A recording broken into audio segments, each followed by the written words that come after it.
3 जून 1857 को भारत के प्रथम स्वतंत्रता संग्राम की आंच मध्य प्रदेश के नीमच पहुंची और वहां भी सिपाहियों ने ब्रिटिश शासन के विरुद्ध मोर्चा खोल दिया। नीमच में तैनात बंगाली सैनिकों की ब्रिगेड ने बगावत कर दी और दिल्ली की तरफ कूच कर लिया। नीमच धुर दक्षिणी क्षेत्र था जहां स्वतंत्रता की ज्वाला प्रज्वलित हुई। यूरोपीय अधिकारियों ने शहर के किले में शरण ली। बाद में मंदसौर के स्वतंत्रता सेनानियों ने उन्हें बंधक बना लिया, लेकिन मालवा से सेना के आने पर अंग्रेजों ने निश्चिंत होकर शहर को नियंत्रण में कर लिया। ऐतिहासिक रूप से नीमच पहले अजमेर प्रांत का जिला था। मूल रूप से वो उदयपुर रियासत का क्षेत्र था। मेवाड़ के राजा ने ऋण चुकाने के लिए 1768 में नीमच सिंधिया को दे दिया। इसके उपरांत नीमच ग्वालियर रियासत की ब्रिटिश छावनी बन गया। स्वतंत्रता संग्राम शुरू होने के बाद ये शहर मालवा का मुख्यालय बन गया।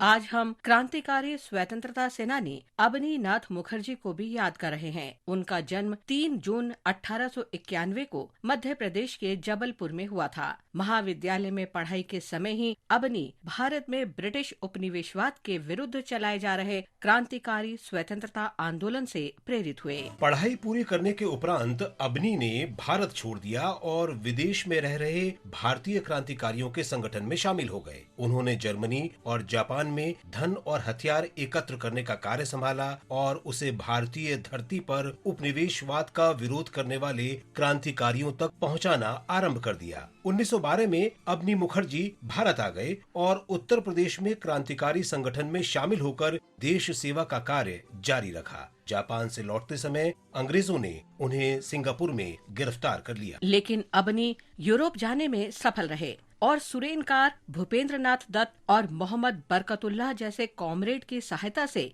बर्लिन में 1922 में इंडियन इंडिपेंडेंस पार्टी स्थापित की। उन्होंने गुप्त रूप से चेन्नई, कोलकाता और ढाका की यात्रा भी की और 1924 तक भारत में रहे। बाद में वो सक्रिय क्रांतिकारी राजनीति से सेवानिवृत्त हो गए और सोवियत संघ चले गए और वहाँ साहित्यिक कार्य में संलग्न हो गए। 28 अक्टूबर 1937 को अबनी का निधन हो गया। इस महान भारतीय को हमारा नमन।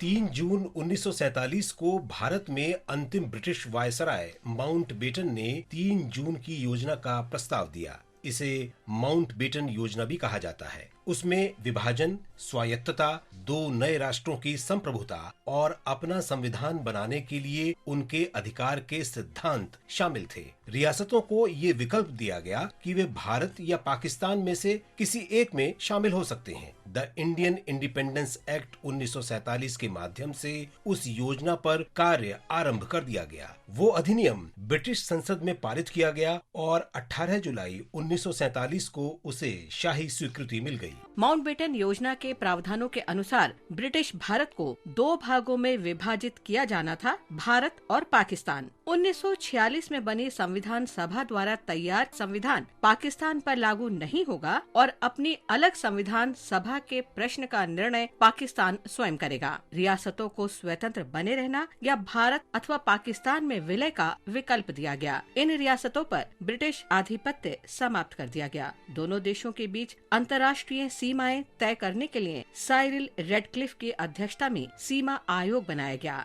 आयोग को बंगाल और पंजाब को 2 नए देशों में चिन्हित करना था। सत्ता के अंतरण की तिथि 15 अगस्त 1947 थी।